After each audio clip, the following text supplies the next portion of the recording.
तो प्रोफेसर राममूर्ति जी का साथ छोड़ने के बाद भीम भवानी यानी कि भवेंद्र मोहन शाह पुनः बंगाल लौट आए थे और बंगाल में आने के बाद उन्होंने प्रोफेसर बसक के हिप्पोड्रम सर्कस में शामिल हो गए थे।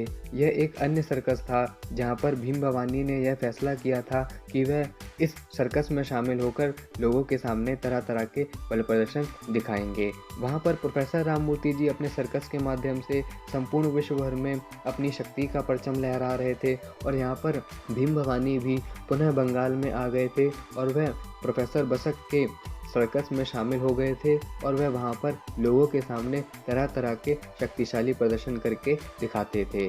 अब हम जानते हैं कि भीम भवानी किस प्रकार के शक्तिशाली प्रदर्शन को करते थे।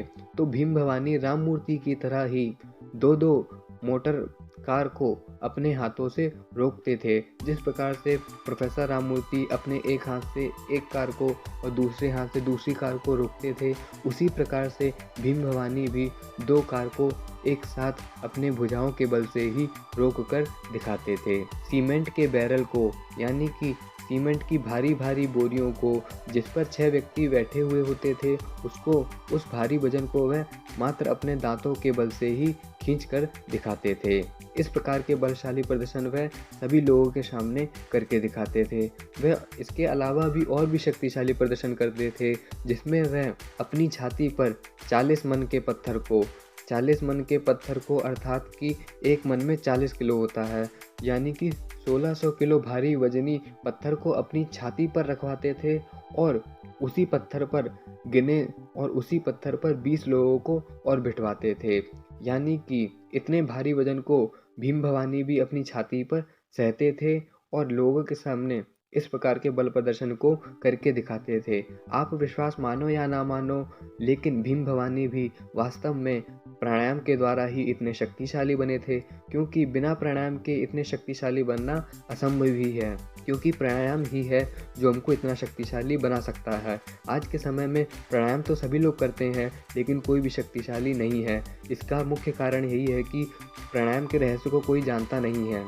आपकी यदि इच्छा होगी तो फिर प्राणायाम के ऊपर भी पूरी सीरीज़ बनाई जाएगी, जिसमें हम चर्चा करेंगे कि किस प्रकार से प्राणायाम के द्वारा शक्तिशाली बना जाता है। तो बात यही आती है कि भीम भवानी भी प्राणायाम के द्वारा ही इतने शक्तिशाली बने थे, अन्यथा प्राणायाम के बिना इतना शक्तिशाली बनना यानी कि छाती पर इतने भारी वजन को सहना कोई आम बात नहीं है। यह जो कुछ भी हुआ है, यह केवल प्राणायाम के द्वारा ही संभव हो पाता है। इसी दौरान एक विदेशी स्ट्रॉन्गमैन था जिसका नाम मिकादो था। वह भीम भवानी से इतना प्रभावित हुआ, वह भीम भवानी के बल कर्तव्य को देखकर इतना प्रभावित हुआ कि उसने भीम भवानी की बहुत प्रशंसा करी और उन्होंने भीम भवानी को एक मेडल भी दिया था और साथ में उनको 750 रुपये गिफ्ट में भी दिए थे।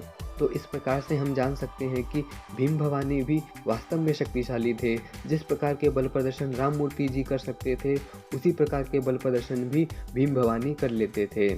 यह कोई झूठी बातें नहीं है, यह वास्तव में सच है। गूगल पे मैंने भीम भवानी के बारे में बहुत सारी जानकारी इकट्ठा करी और उन सारी जानकारियों में यह सभी जानकारियां मुख्य रूप से निकल कर आई हैं कि भीम भवानी इस प्रकार के बल प्रदर्शन वास्तव में करते थे।